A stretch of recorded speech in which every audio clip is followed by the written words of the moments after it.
19페이지 보겠습니다. 이제 세무 법인세 신고 쪽으로 들어가는데요. 일단 개념을 좀 아셔야 되는 게 1번 결산 조정과 신고 조정이 뭔 말이냐면, 원래 기업회계 기준에 따라서 작성하는 거는 재무상태표 손익계산서죠.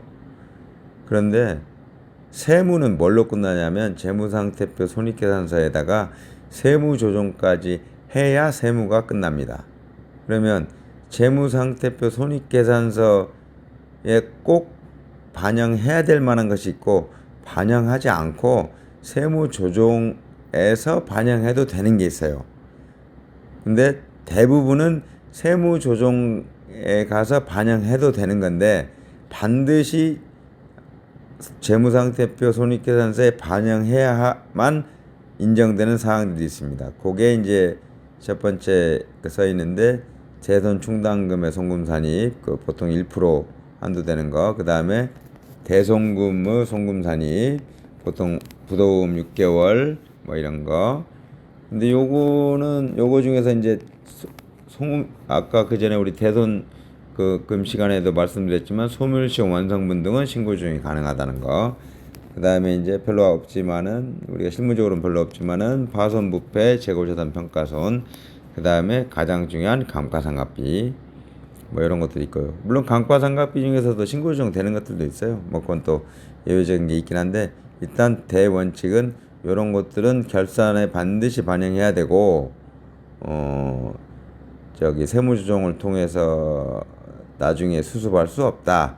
요거 정도 아시면 될 것 같고요. 그 다음에 이제 소득 처분은 뭐냐면, 이게 좀 말이 어려운데, 저도 예전에 공부할 때 참, 세법이라는 게 보면 말 자체가 쉬운 말들이 별로 없어요. 굉장히 어려운 한자 용어들이 많고, 그래서 보시면 보통 대부분의 소득 처분, 우리 세무조정 중에서도 대부분 많은 게 송금불산입이에요. 왜냐면 국세청은 기본적으로 비용을 인정 안 해주려고 하는 그런 취지가 있죠. 송금불산임이나 입금산임은 효과는 똑같죠. 비용을 인정 안 하거나 이익으로 보거나, 어차피 소득 금액이 올라가는 건 효과가 똑같죠. 그래서 가능하면 그런 쪽의 규정들이 많고, 그러면 그거를 최종적으로 어떻게 정리할 거냐. 무슨 말씀이냐면, 매출을 빼먹었다. 그러면 당연히 입금산입이죠. 매출을 잡아야 되니까. 근데 그 돈이 어디로 갔는가까지, 그거를 쉽게 말하면 끝까지 추적을 해요. 추적을 해서 최종적으로 그 종착지, 그 가져간 사람, 가져간 그 법인, 이런 걸 찾는 거죠. 그래서 한 번 더 과세할 수 있으면 더 과세를 하기도 하고, 이런 것이 이제 소득 처분인데, 보시면 이제 송금불산임란에 크게 보면 내부 유보하고 외부 유출이 있어요. 그러니까 뭐냐면, 매출을 빼먹었는데 원래 2021년도 매출로 1억을 잡아야 되는데, 착각을 하든지 일부러 그러든지 2022년도에 매출을 1억을 잡았다. 그러면 좀 늦게 잡은 거죠. 최종적으로 빼먹지는 않았어요. 그러나 우리 법인세 신고는 1년 단위로 하기 때문에 2021년도 기준으로 봤을 때는 매출을 빼먹었죠. 그래서 그거는 당연히 입금산입을 해야 되는데, 송금불산임이나 입금산임이나 똑같은 내용이라고 했죠. 효과는. 근데 그거는 완전히 어디로 간 건 아니고 안에 있는 거예요. 그러니까 잠시 유보를 거꾸로 하면 보유죠. 보유하고 있다가 그 다음 연도에 정리하는 그런 개념이에요. 이거 밑에 이제 설명드린 대로, 써놓은 대로 시점 차이 부분으로 매출 인식, 자산 비용, 대체 등에서 이루어짐. 그러니까 결국은 최종적으로 빼먹지는 않은데, 예를 들어서 연도를 확장하면 1년이 아니고 2년, 3년, 4년 하면 결국은 언젠가는 이익으로 잡든 뭐 어떻게 해갖고 정리가 되는데, 당장 그 해만 보면 아직 안 돼 있는, 이제 그런 것들이 유보고요. 외부 유출은 완전히 나간 거예요. 돌이킬 수 없는 거죠. 근데 어디로 나갔냐를 보는 거죠. 그래서 임직원한테 갔다. 그러면은 임직원한테 상여금 줬구나. 그래서 상해예요. 월급은 정액으로 나가는 거고, 이제 상해는 뭐 400% 600% 해갖고 정기 상여금도 있지만 특별 상여금도 있죠. 세법은 요거 특별 상여금으로 줬구나 이렇게 보는 거죠. 그래서 법인 송금불사님이니까 비용도 부인하거나 입금산입에서 이익을 더 잡기도 하지만 별도로 소득세 과세를 하는 거예요. 왜냐하면 임원이나 직원이 그 돈을 가져갔으니까. 그리고 배당은 이거는 임직원은 아닌데 이 사람이 보니까 주주더라. 그러면 주주에 과세하는 거고, 이런 경우가 있어요. 주주이기도 하고 임원이기도 하다. 그거는 상여로 봅니다. 뒤에 거 주주 임원은 임원으로 봐서 상여로 봅니다. 그리고 기타 소득이나 뭐 기타 소득은 이제 대상자가 여기 내부인이 아니고 외부인인데 기타 소득 대상자다 할 때 있는 경우인데 잘 발생하지는 않아요. 일단은 뭐 그런 게 있다고 알고 계시면 되고, 기타 사유 유출은 예를 들어서 완전히 밖으로 나갔어요. 이게 우리 쪽 내부인 여기 관계자가 아니에요. 예를 들어서 접대비 같은 경우 기타 사유 유출인데 뭐 예를 들어 한두 초가 나오는데 그게 음식점이다. 그리고 음식점 사장한테 간 거죠. 근데 그거는 그 사람한테 과세를 따로 안 해요. 왜냐하면 그 매출 자체를 그 사람은 매출 신고를 했을 거잖아요. 그러니까 굳이 이제 더 할 필요는 없죠.